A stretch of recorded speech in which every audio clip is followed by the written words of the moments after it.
महाभारत में जब ये तय हो गया था कि युद्ध ही अंतिम विकल्प है, तब भगवान श्री कृष्ण ने कर्ण को बुलावा भेजा और उससे बात की। भगवान श्री कृष्ण ने कर्ण को इस बातचीत की शुरुआत में ही पहली बार बताया था कि वो कुंती पुत्र है और पांडवों का बड़ा भाई है। इस लिहाज में उसे दुर्योधन का साथ छोड़कर पांडवों के साथ युद्ध करना चाहिए। लेकिन इन सारी बातों को सुनने के बाद भी सर्वप्रथम कर्ण ने दुर्योधन का साथ देने की ही बात की और साथ ही भगवान के समक्ष कई सवाल किए और सभी सवालों के पीछे एक ही सवाल था कि उसका दोष क्या था। भगवान श्री कृष्ण ने कर्ण को जो जवाब दिया वो आज के समय में भी उतना ही प्रासंगिक है और शायद हमेशा रहेगा। तो आइए जानते हैं कर्ण और कृष्ण के इस अद्भुत संवाद और जवाब से जुड़ा प्रकरण। कर्ण के सवाल भगवान कृष्ण से। कर्ण, जन्म होते ही मेरी माँ ने मुझे त्याग दिया, क्या अवैध संतान होना मेरा दोष था? द्रोणाचार्य ने मुझे युद्ध सिखाने से मना कर दिया क्योंकि मैं क्षत्रिय पुत्र नहीं था, क्या ये मेरा दोष था? परशुराम जी ने मुझे युद्ध से जुड़ी सारी कलाएं और ज्ञान से परिचित तो कराया, लेकिन श्राप दे दिया कि जिस वक्त मुझे इस विद्या की सर्वाधिक आवश्यकता होगी मैं ये सब भूल जाऊंगा क्योंकि मैं क्षत्रिय नहीं था, क्या ये मेरा दोष था? संयोगवश एक गाय को मेरा बाण लगा और उसके स्वामी ने मुझे शाप दिया जबकि मेरा कोई दोष नहीं था। द्रौपदी स्वयंवर में मेरा अपमान किया गया, क्या ये मेरा दोष था?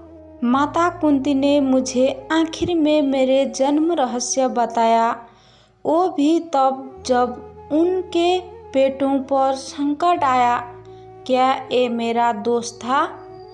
जो कुछ भी मुझे प्राप्त हुआ है दुर्योधन के कारण मिला, क्या ये मेरा दोष था?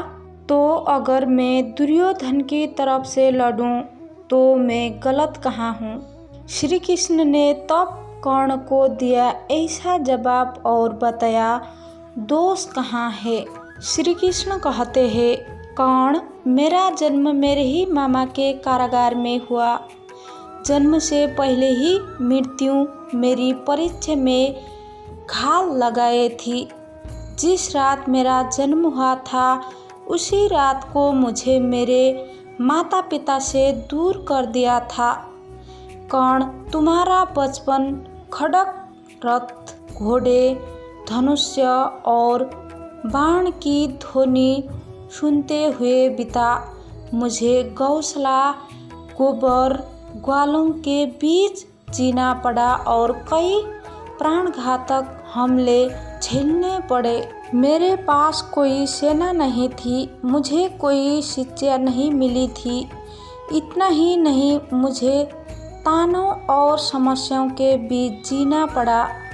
कर्ण, जब तुम्हारे गुरु तुम्हारे शौर्य और शक्ति पर गर्व कर रहे थे तब उस उम्र तक मुझे शिक्षा तक नहीं मिली थी। 16 साल का होने पर मुझे ऋषि संदीप के गुरुकुल पहुंचा गया था। कर्ण, तुमने अपनी पसंद की कन्या से विवाह किया था और मुझे जिस कन्या से प्रेम था वो नहीं मिली और मुझे उनसे विवाह करना पड़ा जिनकी चाहत में था अथवा जिन कन्याओं को मैंने असुरों से बचाया था। मेरे पूरे समाज को यमुना के किनारे से जरासंध के भय से हटाना पड़ा और दूर समुद्र के किनारे बसाना पड़ा। रण से पलायन के कारण मुझे भीरु तक कहा गया। यदि दुर्योधन युद्ध जीतता है तो तुम्हें बहुत श्रेय मिलेगा। लेकिन सोचो, धर्मराज अगर जीतता है तो मुझे क्या मिलेगा? मुझे केवल युद्ध और युद्ध से पैदा हुई समस्याओं के लिए दोष ठहराया जाएगा।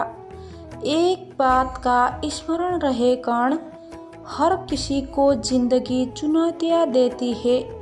जिंदगी किसी के भी साथ न्याय नहीं करती। दुर्योधन ने अन्याय का सामना किया है तो दुर्योधन ने भी अन्याय भुगता है। लेकिन सत्य धर्म क्या है ये तुम जानते हो कौन? भले ही आपको जीवन में वो सब कुछ ना मिले जिसके आप हकदार हो, या आपके अत्यंत अपमान की जिंदगी जी हो, लेकिन आपको इस बात की छूट नहीं कि इन सब चीज़ों के ना मिलने से आप अधर्म की राह पर चल पड़े। महत्व इस बात का है कि आपको उस समय उस संकट का सामना कैसे करते हैं। यदि आपको ये वीडियो पसंद आया तो वीडियो को लाइक करें, शेयर करें और भी ऐसी वीडियो देखने के लिए हमारे चैनल को सब्सक्राइब करना ना भूलें।